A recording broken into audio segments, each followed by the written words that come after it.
Hello everybody, welcome to a new video. My name is Evi and I read books.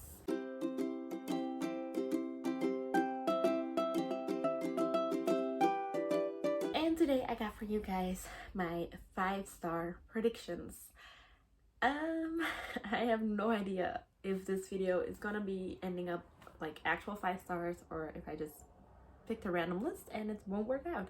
I actually went looking through my different wish lists. I have like a ton of different wish lists on like Amazon, bol.com if you're from the Belgium or the Netherlands, but also just an extra wish list where everything has books on it.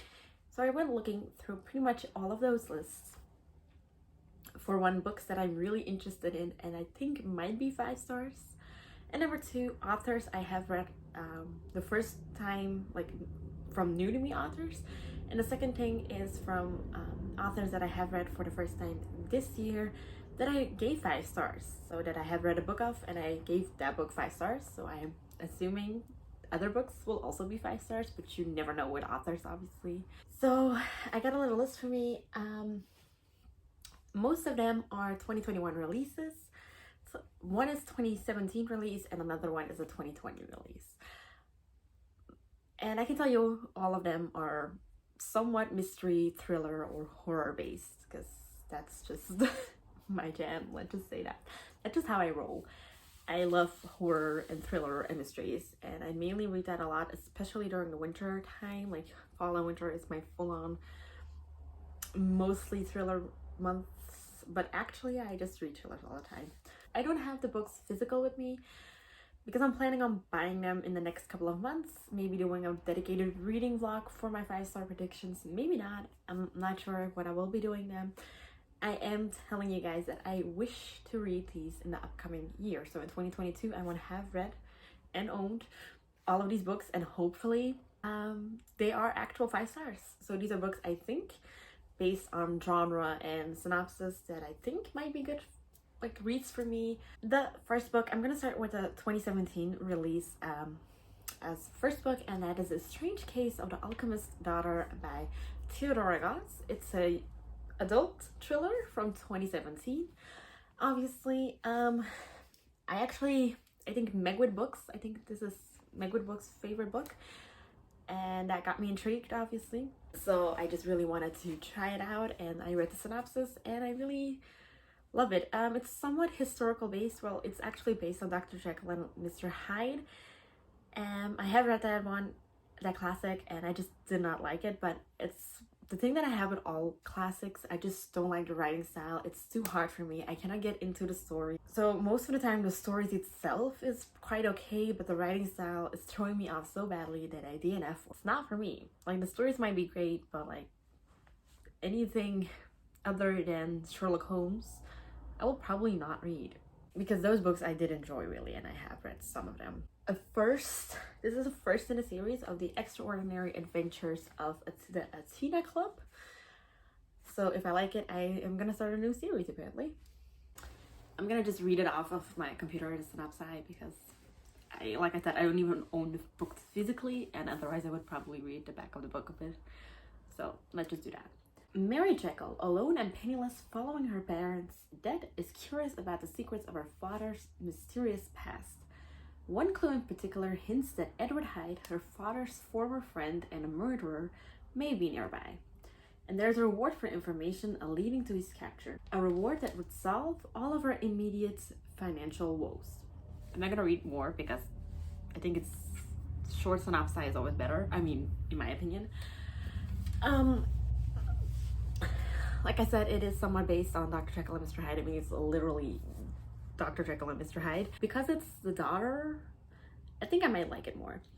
It's a bit like historical figures. I am really intrigued in some of them. And if I look back onto my thrillers, my more historical based thrillers that I have read, such as Stalking Jack the Ripper series, I think I read 2 of the books of that series, and I think I gave both of them 4 stars. So I do enjoy that way. Like, that's the only way I think I enjoy historical fiction, is or it's completely based in that time period, or it has a link to it, or it's dual timeline, such as Truly Devious. So that got me intrigued because it's historical and it's mystery. And then we have a 2020 release, and that is the Inheritance Games by Jennifer Lynn Barnes. This is also a first in the series. I was planning on not starting that many series in 2020, but that's already sucking. But that looks like I'm at least starting 2. This intrigued me, first of all, because games. I like books about games, or like, I remember when I was younger, The Hunger Games was one of my favorite books. And if I look back at my Harry Potter, I think I thought The Goblet of Fire was a favorite one and somewhat a game. So I think I like games and books. That's the thing that intrigued me the most of it. Avery Grams has a plan for a better future, survive high school, win a scholarship, and get out. But her fortunes change in an instant when billionaire Tobias Hawthorne dies and leaves Avery virtually his entire fortune. The catch? Avery has no idea why or even who Tobias Hawthorne is. From 0 to a billionaire, more or less. Wow. If I'm correctly, I mean, I didn't read the full synopsis, or I couldn't really find, but if I'm correctly, I think she has, like, there's only one condition, and that she has to live a year with his family. But I'm already intrigued because I want to know who Tobias is, what the catch is, because what she needs to do. Games, there are probably games somewhere, so it really intrigues me to know more about it. Well, I'm really excited. I can't be saying that it intrigues me and that I'm excited and I want to know more about that, but that's the purpose of this video. And then we're on to my 2021 releases. The next one is also a YA thriller. The Inheritance Games was also a YA thriller. And this one, I'm really gonna hope not to butcher the name completely. By Farida Abike Limide. I'm so sorry. I know how annoying it is if people pronounce her name wrong. Like I said, it's a YA thriller, a mystery. It's a YA thriller, and it also has LGBTQ rep, if I'm correctly. So that's also nice to see, because I don't read that much LGBTQ rep, or I do read somewhat diverse, but I have a lot of books that aren't that diverse, so it's always fun to see if a book has it. So, hello Nivus, hi. It's me. Who am I? That's not important. All you need to know is I'm here to divide and conquer aces.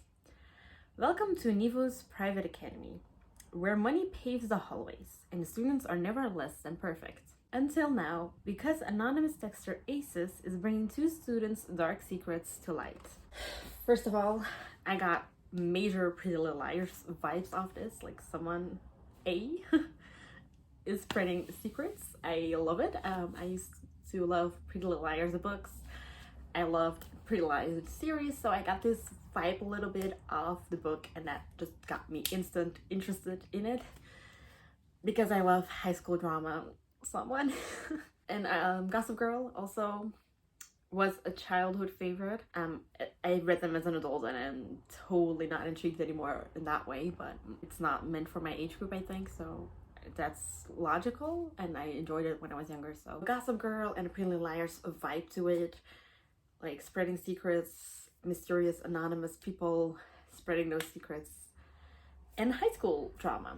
I have heard a lot of good things about it, but it gives me this nostalgia vibe, like I said, that I just really want to know if it's actually something like that, or is that just the vibe I'm getting of reading the synopsis. This is 4.46 rating on Storygraph, which is really high, so that just makes me more wanting to read it, because if a book is high rated or low rated, I just really want to know, like, why? Do I think the same as the multitude of the people, and what is so special? Is it just overhyped and everybody's liking it, or is it actually good?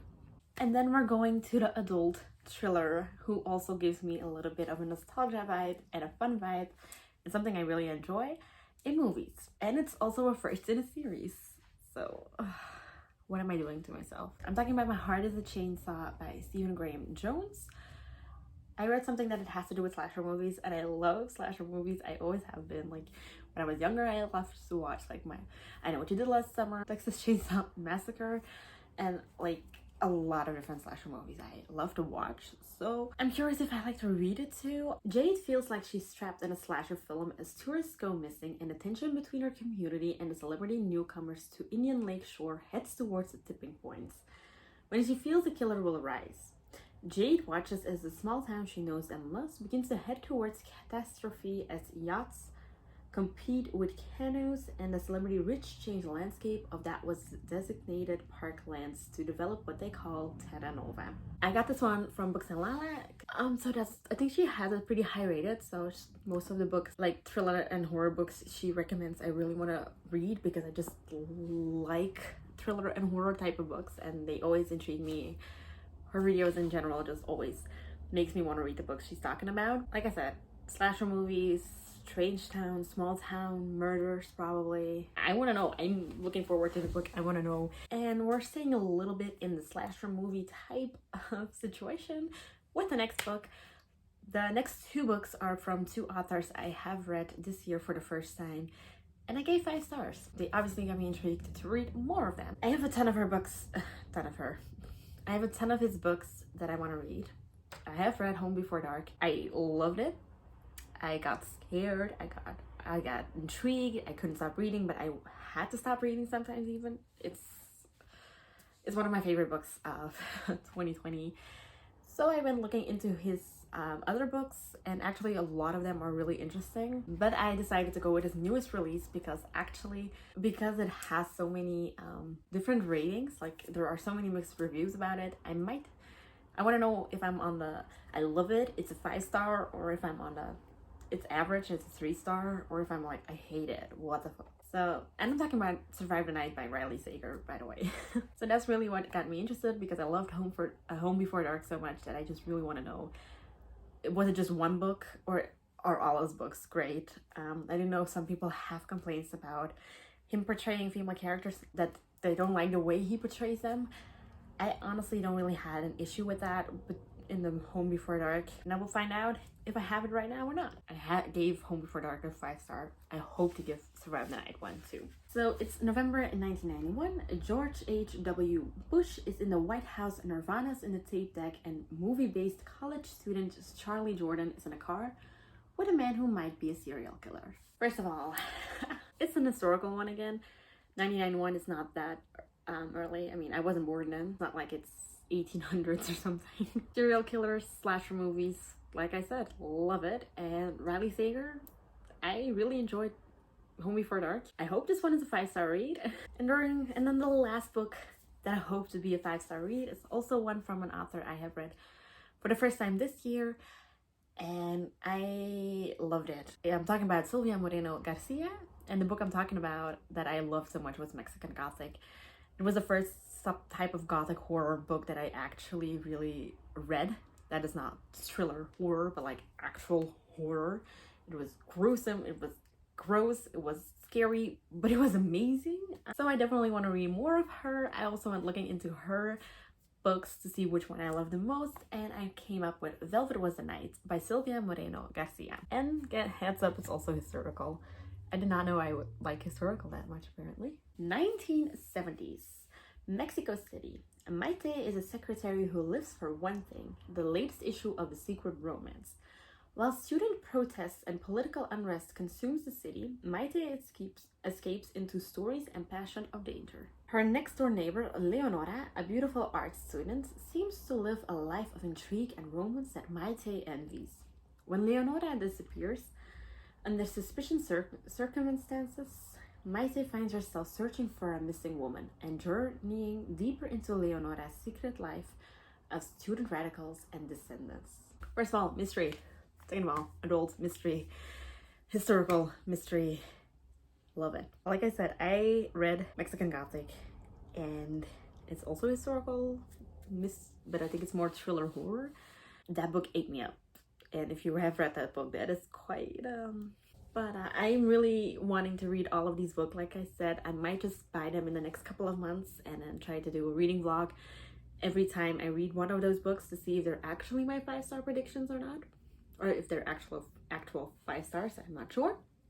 Or I might just include them in regular reading vlogs. I'm not sure how I'm gonna film this, but I will definitely be reading these books in 2022. I will be rewatching this video in 2022 to see if I actually read them. Like, let's just say in a year, I will be rewatching this one and I'll hope to have read them all. So these were all of my 5-star predictions, most anticipated books, of sort of, because there are a lot of other books I anticipate, but these are like actual the ones that I hope to love. If you like this video, definitely give it a thumbs up. If you want to see more of me, hit that subscribe button down below and leave down in the comments what book is your 5-star prediction. Like, what book do you think that you want to read still that is definitely going to be a 5-star, but you haven't read it, obviously.